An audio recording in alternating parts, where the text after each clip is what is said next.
ভূতনি কেশবপুরের বাঁধ ভেঙে জল ঢুকে যাওয়ায় দুর্ভোগ মানুষের। ভূতনির বন্যার প্রথম দিন থেকেই মানুষের পাশে বিশ্বজিৎ মণ্ডল। গঙ্গা নদী গ্রাস করে ফেলে ভূতনির বিস্তীর্ণ এলাকা। ভূতনি বন্যা পরিস্থিতি ভয়ানক রূপ নেয়। সাধারণ মানুষ বিপদের সম্মুখীন হন। লড়াইয়ের হাত মেলাতে ভূতনিবাসীর সাথে নির্ভয়ে নেমে পড়েন সমাজসেবক বিশ্বজিৎ মণ্ডল। খাদ্য, চিকিৎসা, আলো সহ পানীয় জলের ব্যবস্থা করতে থাকে প্রতিটি এলাকায়। তারই প্রচেষ্টাকে কুর্নিশ জানিয়ে ভূতনির এলাকাবাসী। অন্যদিকে বিশ্বজিৎ মণ্ডল মালদা জেলা তৃণমূল যুব কংগ্রেসের জেলা সভাপতি পদেও রয়েছেন। বিশ্বজিৎ মণ্ডলকে সরাসরি প্রশ্ন করা হলে তিনি তার কাজকে নিয়ে কখনোই সরাসরি কিছু বলতে চাননি। তবে তিনি জানিয়েছেন, এই মুহূর্তে ভূতনির মানুষের পাশে দাঁড়ানোটাই আমার কাজ। মানুষগুলো বড় বিপদে রয়েছে, তাদের কাছে পরিষেবা পৌঁছে দেওয়াটাই আমার দায়িত্ব। আমার পক্ষে যতটুকু সম্ভব আমি করছি। বাংলার মানবিক মুখ্যমন্ত্রী মমতা বন্দ্যোপাধ্যায় প্রশাসন ভূতনির মানুষের জন্য ত্রাণ ও যথার্থ অন্যান্য ব্যবস্থা করে চলছে। দপ্তর আধিকারিকরা বন্যা পরিস্থিতি নিয়ে কাজ করে যাচ্ছেন।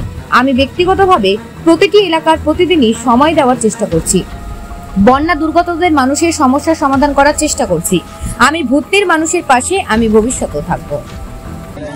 গতকাল আমি অশোকনগর আলাদিয়াতে এসেছিলাম এবং এখানে দেখতে পেয়েছিলাম যে পানীয় জল সমস্যা এখানে রয়েছে। যে সমস্ত কলগুলো, নলকূপগুলো জলে ডুবে গেছে। এখন সেই সমস্ত জলগুলো খাওয়ার যোগ্য নেই। আমাদের পিএইচই বিভাগ বন্যা দুর্গতদের জলের ব্যবস্থা করেছেন, কিন্তু আজকে আমাদের অশোকনগর আলাদিয়া এলাকায় এখানে পিএইচির গাড়ি আসতে পারছে না, যেহেতু রাস্তা ডুবে গেছে এবং বাঁধের রাস্তাও ঠিকঠাক নেই। তার জন্য এখানে গাড়ি আসতে পারছে না।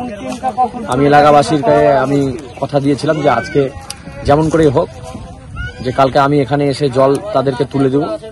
প্রায় 2 ঘন্টারও বেশি আমরা শঙ্করতলা ঘাট থেকে নৌকাতে করে আমরা জল বোঝাই করে প্রায় 5000 পাউচ আমরা এপারে এনে এলাকা মানুষের হাতে আমরা তুলে দিতে পেরে আমরা সত্যি গর্বিত এবং আজকে খুব ভালো লাগছে এবং এইভাবেই বন্যা দুর্গতদের পাশে থাকতে চাইছি।